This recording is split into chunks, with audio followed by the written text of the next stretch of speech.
Hi there, my name is Valerie Peterman, and I'm one of the project managers for the Art in Public Places program, and I'm going to be doing a short demo today to show committee members how to review portfolios and vote remotely using the Submittable interface. So if you're watching this video, you have completed the ArtSWA orientation for the Public Art Project with your site, and you are ready to start looking at some of the artists available to create artworks for your program. It's a really exciting moment, and I hope that you enjoy this process. So you should have received or should shortly receive an email from your project manager with some of the information that's listed in this sample email below. So you should have a link to accessing the Public Artist Roster online gallery, and we'll follow that. And your project manager should also note what to look for, what label to look for in order to access the artists that are eligible for your project. So for this sample, we're going to look for DRD Lacey. And that will filter the overall par list to show just the artists that are eligible for your project.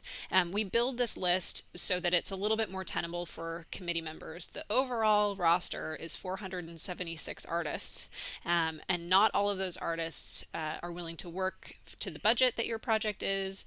So we make sure that that's specific. We make sure that there are artists represented in this shortlist that match some of the preliminary criteria that you've discussed in your orientation for certain things, certain elements that you're interested in for this project. So it is really a tailored list, and it's usually about 100 artists long. So in addition to the link to the gallery, your project manager should also send you a voting sheet. So you don't have to sign up for Submittable, which is the platform that hosts our gallery. You should just be able to access it on a cell phone, on your computer, however you choose to. It is mobile optimized, but you will be voting separately on a separate sheet. So if you prefer to vote alongside your viewing of the portfolios, then I would encourage you to use the Excel sheet because it will allow you to vote along with it. If you see, I have two windows open side by side. But if you're somebody that prefers to print something and make handwritten notes, then you can use the PDF sheet and print that, and then you can have that, on your desk as you're reviewing. So I have the sample sheet here, and I'll show you a little bit more there. Actually, let me clear out this voting information, and I'm going to click on this gallery link. It will load, it should say loading content, and it will take a little bit of time to load. There are instructions here if you have any questions about how to review portfolios. There's some information here, so I would encourage you to read through that just as a reminder. And then the first thing that you want to do when you get to this gallery page is you want to find your project. Because right here, right now, if I were to just keep loading all of these images, it would load 476 portfolios, and some of these artists aren't going to be eligible or a good fit to do your project. So first thing to do is to find your list. So I said it was DRD Lacey, so I'm going to click on DRD Lacey. And you can see it popped up right here. It says DRD Lacey. So that's how I know that this is filtering my list. And you will also see, so if you hover over it, will have the name, or if you actually have this as like a full screen, the name will just appear below. But if you keep it sort of side by side, or if you're on a mobile phone, if you mouse over, it will say the name there, and you'll see it should match the same order as your voting sheet. So in order to view portfolios, it starts with this thumbnail view, but this is just the first image in the artist portfolio. So if you click into a portfolio, it will take you to a full list with information and images for 8 artworks that are part of the artist's body of work. And then if you keep scrolling, it will also have information about the artist, including their city and state, their pronouns, and a bio and artist statement. And then for each image, there's also a lot of information about each of the pieces. It will tell you about the artwork, the title and date, materials and dimensions, who it was commissioned by, and where the commission was located, and how much the artwork cost. So there's tons of information there. If you want to see a closer image, for example, this first cube eye image, at first glance you may be like, what am I looking at? Are those mirrors? So you can actually click into that image and it will open an even larger image for you to review. And then you can, if you choose, actually mouse forward here in this sort of like larger lightbox view, and you can pull up the file information, the information about each of those artworks here as well. So it's really up to you how you prefer to view everything. When you're ready to get out of this lightbox view, though, you do have to click on this X in the upper right hand corner. So that will take you back to this portfolio view.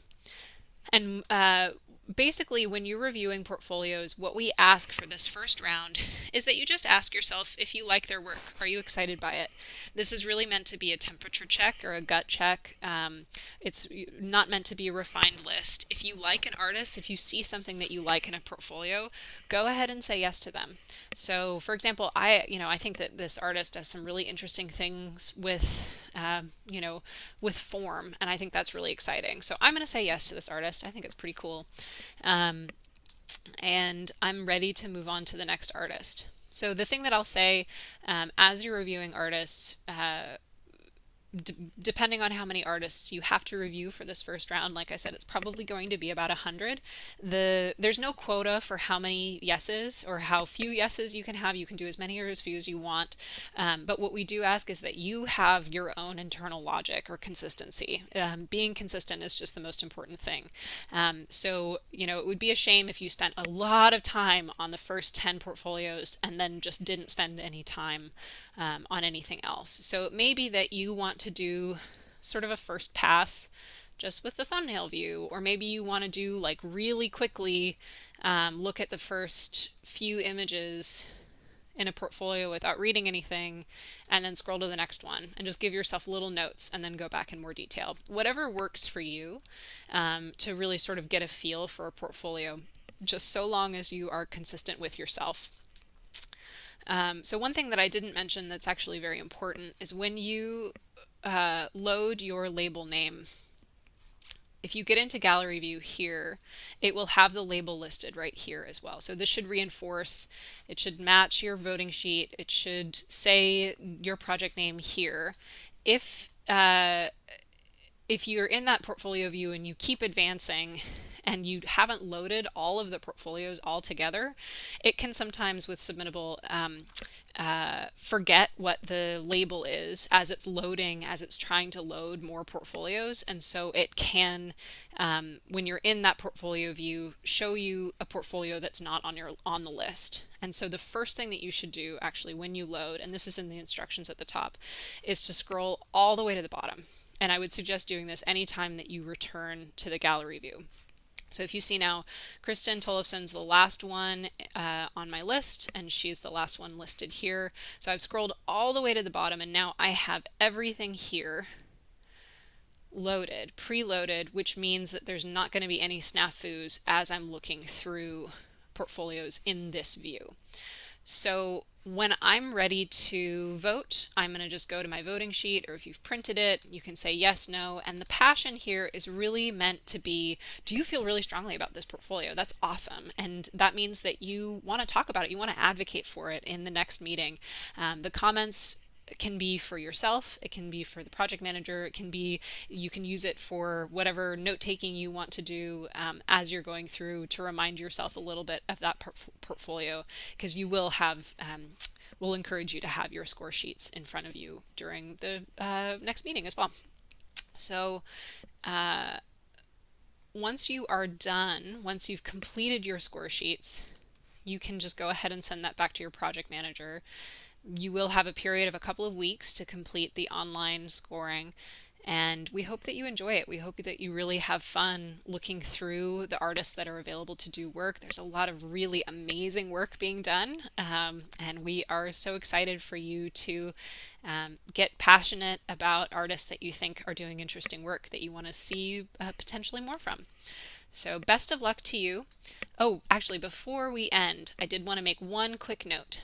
Up at the top here, you see Andrea Poli's thumbnail here is blurry. That is not her fault. That is the way that her first image, which is highly horizontal, is loading in Submittable's interface. So please, if you see any blurry thumbnail images, don't let it bias you against the artist. The image itself is not blurry. If you click into the full thing, you'll see that this is actually a lovely full-size big image, and nicely captures the artwork. It's just unfortunate that in that gallery view, or in this thumbnail view, it doesn't come across quite so well.